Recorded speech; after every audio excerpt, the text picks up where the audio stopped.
Shalom God Lovers. Tentu kita semua ingin menyenangkan hati Tuhan. Mari kita memuji dan menyembah Dia dan menyenangkan hati Dia.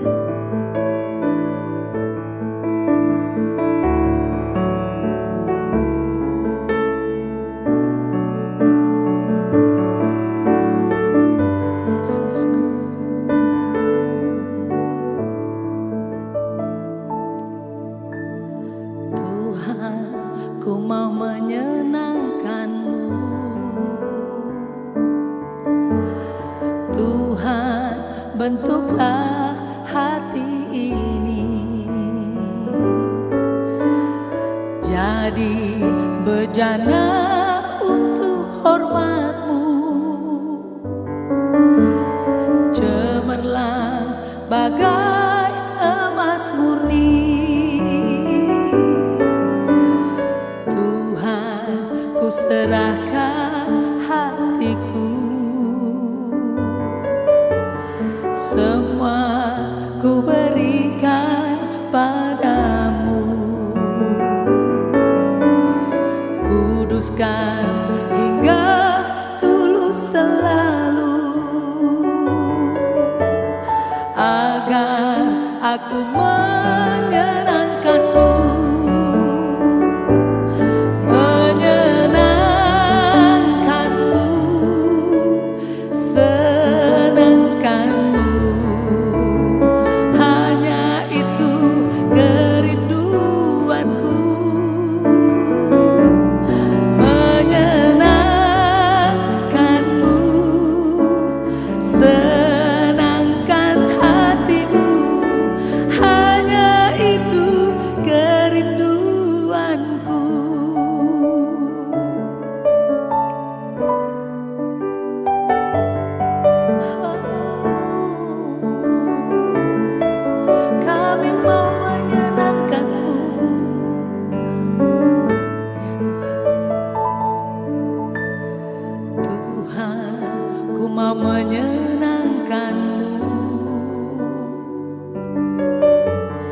Tuhan, bentuklah hati ini jadi bejana untuk hormat-Mu, cemerlang bagai emas murni. Tuhan, ku serahkan hatiku, semua ku berikan padamu. Kuduskan hingga tulus selalu,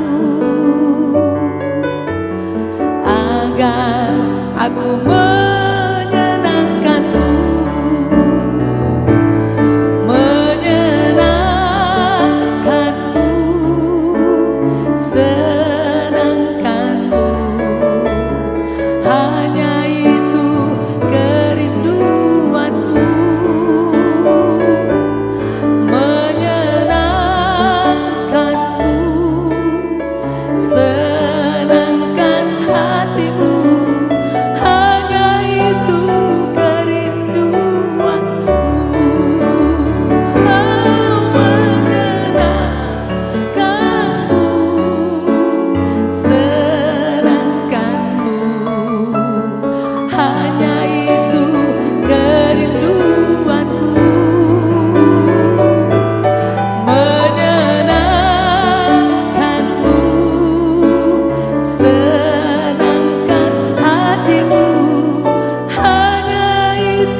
Shalom God Lover, percayalah adalah sebuah anugerah kalau kita boleh kembali mendengarkan sabda kebenaran firman Tuhan yang adalah Tuhan sendiri.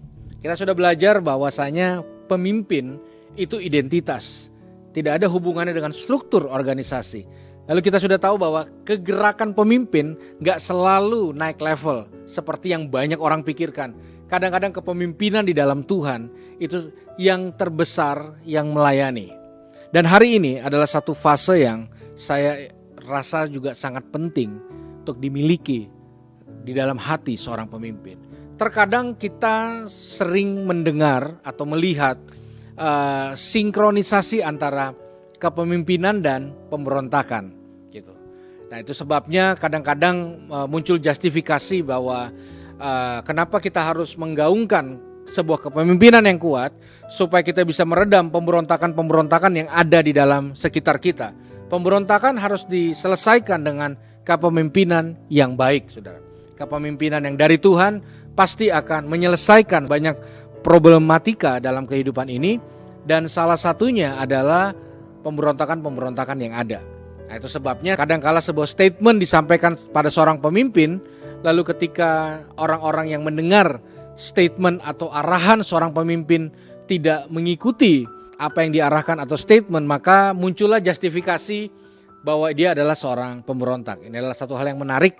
Mari kita sama-sama belajar hati seorang pemimpin atau filosofi seorang pemimpin pada umumnya, sehingga kita boleh tahu persis bagaimana kita menjalankan fungsi kita sebagai anak Tuhan, lalu juga fungsi kita sebagai seorang pemimpin.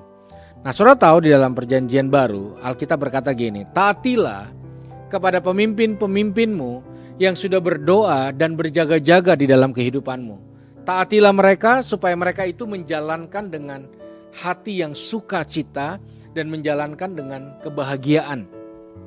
Ya, jadi taat terhadap pemimpin itu adalah bagian dari ketaatan kita sama Tuhan, saudara.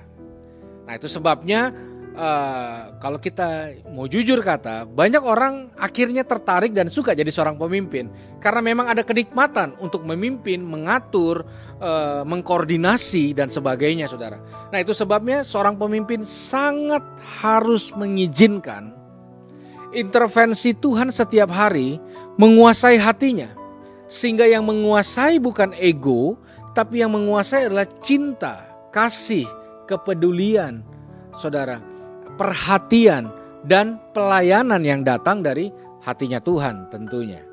Nah, saudara, Alkitab berkata, taatilah kepada pemimpin-pemimpin yang berjaga-jaga dalam hidupmu dan berdoa dalam hidupmu. Nah, jadi gini, saudara. Ketika ada seorang pemimpin, saya ulangi, saya butuh konsentrasi saudara sungguh-sungguh di poin ini.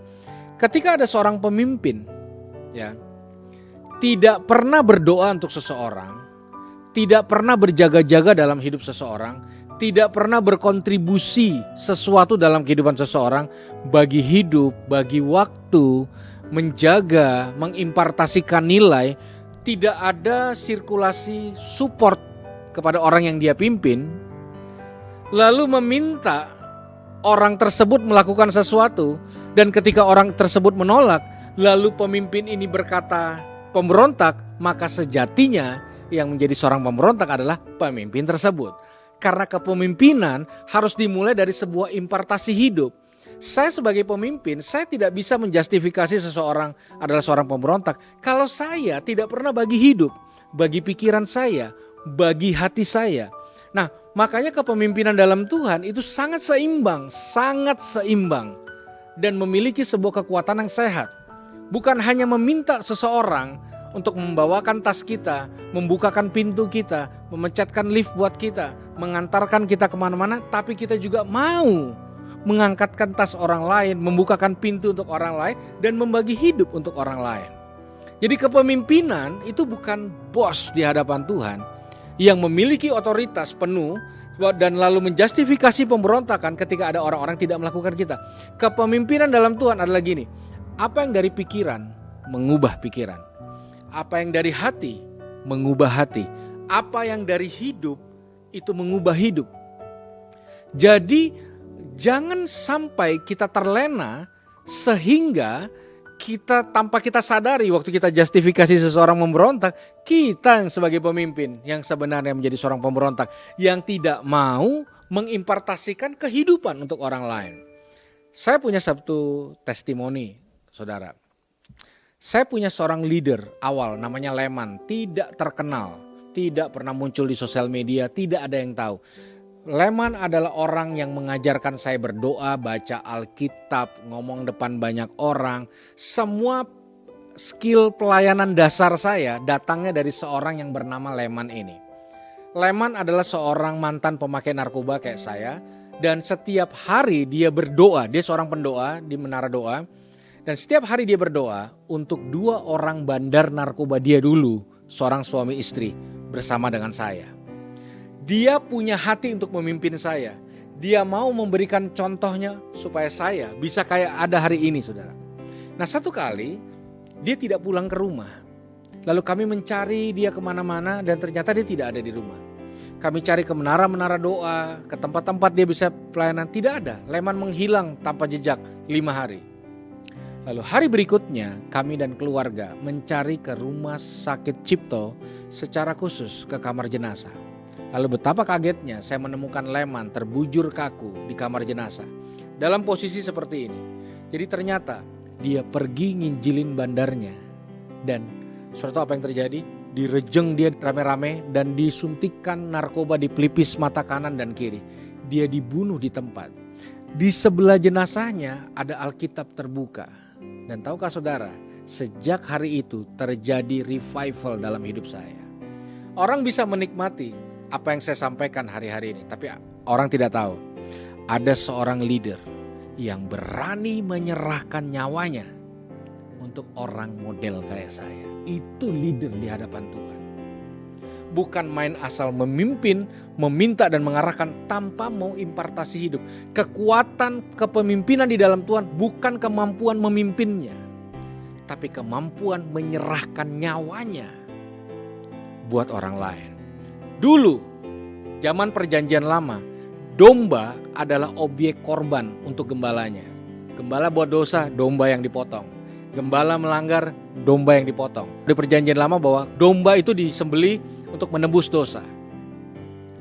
Tapi betapa kagetnya saya di dalam perjanjian baru. Yesus mengajarkan, gembala yang baik menyerahkan nyawanya untuk domba-dombanya. Artinya, kalau mau jadi pemimpin, siap menyerahkan nyawa. Itu baru pemimpin yang bukan memberontak, saudara. Kalau kita tidak mau impartasi hidup, lalu mau menuntun orang kepada titik tertentu, kita harus meninggalkan cara berpikir yang seperti itu. Mari, jadilah bagian dari kepemimpinan yang Tuhan mau bangun hari-hari ini. Saudara dan saya adalah bagian penting dari sebuah pergerakan untuk membangun begitu banyak orang di kemudian hari lewat kepemimpinan yang Tuhan percayakan. Amin, mari kita berdoa. Tuhan, terima kasih, taruh hati dalam hidup kami, sehingga kami boleh berjalan seperti yang Tuhan mau. Hari ini anugerahkan hikmat, pengertian dan pewahyuan, sehingga kami tahu kami menjadi pemimpin bukan untuk diri kami, tapi untuk membangun begitu banyak hal selain diri kami aja. Terima kasih Tuhan, berkati setiap kami serahkan semuanya ke dalam tangan-Mu. Dalam nama Yesus kami berdoa. Amin. Bagi Bapak Ibu Saudara yang merasa diberkati melalui renungan ini, boleh membagikan kepada teman, kerabat dan saudara tentunya. Tuhan Yesus memberkati.